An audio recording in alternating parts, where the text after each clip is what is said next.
Financial markets పై పట్టు సాధించాలనుకునే వాళ్ళు Revanth conduct చేసే వెబినార్ కోసం ఈ నెంబర్ కి కాల్ చేయండి.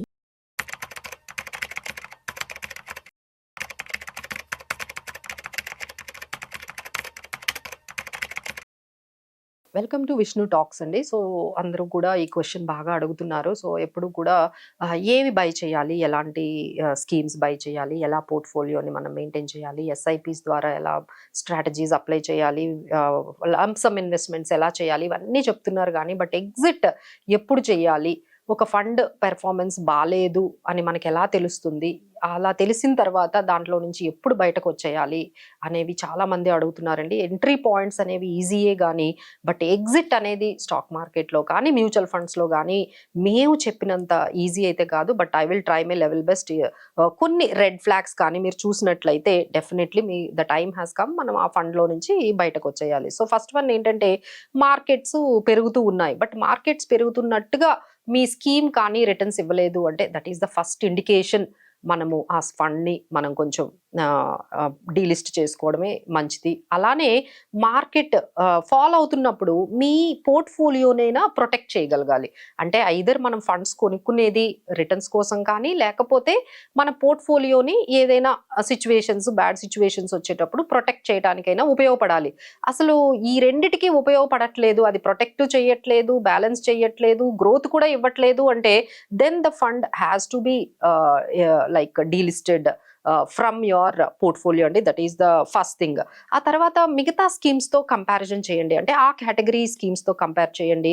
అవన్నీ కూడా అన్ని కేటగిరీస్ మీరు చూస్తుంటే దాదాపుగా ఒక 12 to 15% మీకు అదే కేటగిరీలో వస్తే, బట్ మీ ఫండ్ మాత్రం కేవలం 8% లేకపోతే 7-8% దగ్గరకే వచ్చి ఆగిపోతుంది. అలా కంటిన్యూస్గా ఒక 2-3 years జరిగింది. 2-3 years వరకు ఆ పెర్ఫార్మెన్స్ మిగతా ఆ కేటగిరీ ఉన్న స్కీమ్స్తో కంపేర్ చేసుకుంటే మిగతావన్నీ 12-15% ఇస్తే, మీ స్కీమ్ మాత్రము 8-9% దగ్గరే ఒక 2-3 years వరకు కంటిన్యూస్గా అలానే పెర్ఫార్మెన్స్ అనేది తక్కువ మనకు కనిపిస్తుంది అంటే డెఫినెట్లీ వచ్చేయాలండి. సో చాలా మంది ఏమనుకుంటారంటే, అమ్మో క్యాపిటల్ గెయిన్స్ పే చేయాలి, ఇప్పుడు ఇవి అమ్మేసామంటే దాని మీద వచ్చిన యూనిట్స్ మీద. బట్ ఏంటంటే, you are losing the opportunity also at the time. అంటే మీరు అదే ఫండ్లో అదే అమౌంట్లో అదే తక్కువ రిటర్న్స్తో మీరు ఉండిపోవడం వల్ల మనం ఆపర్చునిటీ ఒక 12-15% ఆపర్చునిటీ అనేది మిస్ కూడా అయిపోతున్నామండి. సో ఓన్లీ కేవలం ఒక క్యాపిటల్ గెయిన్ పే చేయాలి దాని మీద అనే ఉద్దేశంతో అయితే మీరు అక్కడ ఉండిపోవద్దు. So we're losing the opportunity అని ఆలోచిస్తే డెఫినెట్లీ మీరు ఆ ఫండ్ నుంచి అయితే బయటకి అనేది మనం వచ్చేస్తాము. సో నెక్స్ట్ ఇంపార్టెంట్ ఏంటంటే, less on market noise.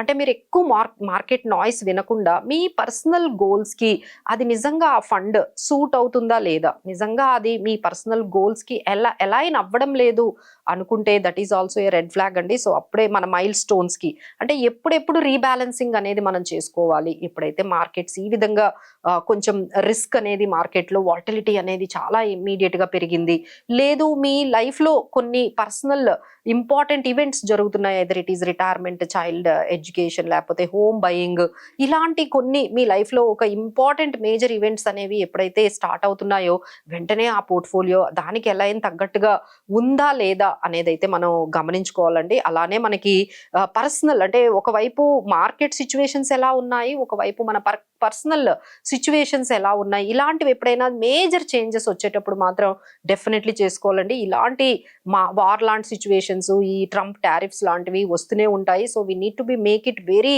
Strong asset allocation అనేది ఉండాలండి. సో ఎసెట్ ఎలకేషన్ అంటే మనకి ఎంత పర్సంటేజ్ ఎందులో ఉన్నాము. సో మీరు హైయెస్ట్ పర్సంటేజ్ మీరు రియల్ ఎస్టేట్లో ఉంటే నెమ్మదిగా దాన్ని తగ్గించుకుంటూ ఈక్విటీలోకి వెళ్ళడం, లేదు ఈక్విటీలో మీరు హైయెస్ట్ పర్సంటేజ్ ఆఫ్ నెట్వర్త్ మీకు అంతా కూడా 80-70% ఉంటే దాంట్లోంచి నెమ్మదిగా బయటకు వచ్చి మీరు డెట్లోకి మీరు కొంచెం తీసుకొని వెళ్ళడము, తర్వాత గోల్డ్లో కొంచెం మనము డైవర్సిఫై చేసుకోవడము, ఇలా ఈ విధంగా ఏంటంటే అసెట్ అలొకేషన్స్ అనేవి అప్పుడప్పుడు ఏంటంటే మనకి అంటే మనకు తెలియకుండానే over the period of time ఏమవుతుందంటే మనకు తెలియకుండానే 80-90% ఒకటే అసెట్ అలొకేషన్లోకి వెళ్ళిపోతుందండి నెట్వర్త్. సో ఇమీడియట్లీ మీరు ఈ విధంగా ఎసెట్ అలొకేషన్ ఒకే దాంట్లో జరిగిపోతుంది, మన ఇన్వెస్ట్మెంట్స్ అన్ని ఒకటే అసెట్ క్లాసెస్ లో ఉండిపోయాయి అని ఎప్పుడైతే మీకు అనిపించిందో, దాదాపుగా ఒక 60 to 70% ఒకటే దాంట్లో ఉంది అనిపిస్తే మాత్రం definitely the time has come, you need to do the asset allocation అనేది మనం చేయాలండి. అలానే మీ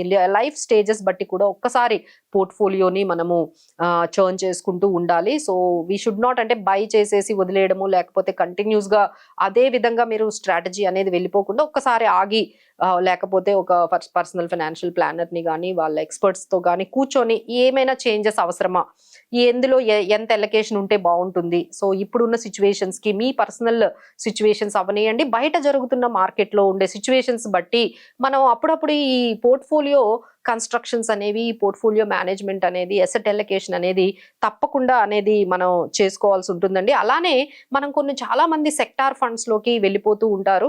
సో ఎప్పుడైతే ఆ సెక్టార్ ఫండ్స్ అవుట్లుక్ అనేది నెగిటివ్ అయిపోతుందో, సో అందులో నుండి కూడా మనం డెఫినెట్లీ చేంజెస్ అనేవి చేస్తూ ఉండాలండి. అలానే ట్యాక్స్ రెగ్యులేటరీస్ కూడా మారుతూ ఉంటాయి. ఇప్పుడు బయట మనకి ట్యాక్స్ చేంజెస్ అవ్వడము, సో పర్సంటేజ్లు ఇప్పుడు 12.5% వరకు పెరిగింది. అలానే మీ ట్యాక్స్ బ్రాకెట్ కూడా పెరిగింది.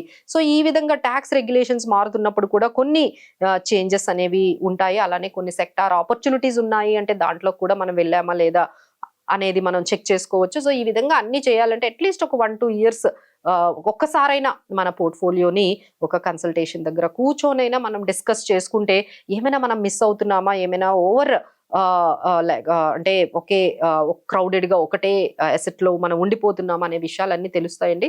So this is what every one has to do at least yearly once, if not at least 2 years ఒక్కసారైనా మనం మన అసెట్ అలొకేషన్ ని జాగ్రత్తగా ఉంచుకోవాలండి. It is not only about the returns, it is about safeguarding our money and wealth ని మనం create చేసుకోవడమే కాదండి, వెల్త్ ని మనం సేఫ్ గార్డ్ చేసుకుంటూ మేనేజ్ కూడా చేసుకోవడం రావాలంటే చాలా మంది వెల్త్ బాగా క్రియేట్ చేస్తారు, బట్ మేనేజ్ చేసుకోవడంలో చాలా మిస్టేక్స్ అనేవి జరిగిపోతూ ఉంటాయి. సో ఇవన్నీ కూడా కరెక్ట్ చేసుకోవాలి అంటే కొంత టైం అయితే మనం ఇవ్వాలి. సో క్రియేట్ చేసుకోవడానికి మనము ఆ వెల్త్ ని క్రియేట్ చేసుకోవడానికి మీరు ఎంతైతే టైం ఇచ్చారో అట్లీస్ట్ అందులో 20% అయినా మేనేజ్ చేసుకోవడానికి ఇవ్వండి. సో మేనేజ్ చేసుకోవడానికి మీకు అంత టైం లేకపోతే better you give this work to some experts to look after, or you can consult us, we are there to help you. Thank you so much.